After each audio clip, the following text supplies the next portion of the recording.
पादुका सहस्रम श्लोकम 101 महापादुकेयाभ्यां भरतस्याग्रजस्तदा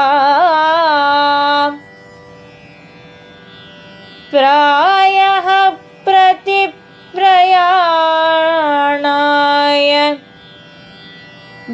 प्रास्तानिगमकल्पयत्। श्रीमान् वेंकटनाथार्य कवितार्किक केसरी वेदांताचार्यवर्यो मे सन्निधत्तां सदाकृति।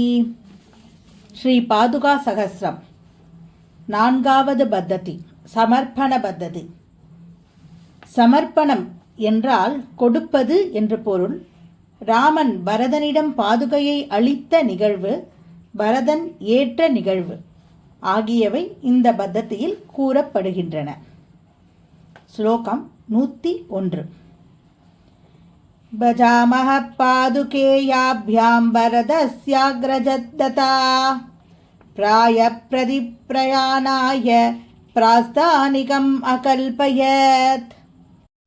भजामः पादुकेयाभ्यां भरतस्याग्रजत्तता प्रायप्रतिप्रयाणाय प्रास्तानिகம் அகல்பயத். பொருள்: பரதனின் தமையனான ராமன் தான் அயோத்திக்கு மீண்டும் வருவதற்கான ஏற்பாடுகளை பரதனுக்கு தனது பாதுகையை அளித்ததன் மூலம் செய்தான். அப்படிப்பட்ட பாதுகைக்கு எங்கள் தியானம் உரித்தாக வேண்டும். இந்த ஸ்லோகத்தில் சுவாமி தேசிகர் என்ன சாதிக்கிறார்னா, பரதன் போய் தண்டகாவனத்தில் ராமர்கிட்ட போய் ராமரை திரும்பி வரணும் அப்படின்னு சொல்லி அழைக்கிறார். ராமர் என்னால் இப்போ வர முடியாது, அப்பாவோட வாக்கை காப்பாற்றணும்னு சொல்லி நான் வர முடியாதுன்னு சொல்கிறார் இல்லையா. அப்போது அவர் பண்ணுறது என்னன்னா, தன் சார்பாக தன்னோட பாதுகையை பரதனிடம் கொடுத்து அந்த பாதுகையை வச்சுட்டு நீ அயோத்தியை ஆட்சி பண்ணு, நான் 14 வருஷம் முடிஞ்ச உடனே திரும்பி வரேன்னு சொல்கிறா இல்லையா. அப்போது அந்த பாதுகையை பரதனிடம் ராமர் கொடுக்குறார். அந்த பாதுகையை கொடுக்கும் பொழுது அதுக்கு சுவாமி தேசிகர் இங்கே என்ன சொல்கிறாருன்னா, பரஸ்தானம் அப்படின்னு ஒன்று இருக்குது. அதாவது ஒரு இடத்துக்கு நம்ம போகணும் அப்படின்னா அந்த இடத்துக்கு போகிறதுக்கு இப்போ சரியான நம்மளால் இப்போ உடனே போக முடியலன்னா நம்ம சார்பாக ஏதாவது ஒரு விஷயத்தை நம்ம அந்த இடத்துல கொண்டு போய் வச்சுடுவோம். அதுக்கப்புறம் நமக்கு எப்போ முடியறதோ அப்போது நம்ம அந்த இடத்துக்கு போவோம். அது பேர் பரஸ்தானம் அப்படின்னு சொல்லுவோம். ஆக சாதாரணமாக நம்ம பார்த்தோம்னாக்கா இந்த கொடி ஏற்ற கோயிலில் அதாவது பிரம்மோத்சவம் அந்த நேரத்துலலாம் கொடி ஏறும். கொடி ஏற்றிருக்கும் பொழுது அந்த இடத்துலேருந்து யாரும் வெளியில் போகக்கூடாது, அந்த இடத்துல யாரும் வெளியில் போகக்கூடாது, வெளியில் இருக்க யாரும் வரக்கூடாதுன்னு சொல்லுவாள் இல்லையா. அந்த நேரத்தில் இந்த பரஸ்தானம் அப்படிங்கிறத பண்ணுவாள்.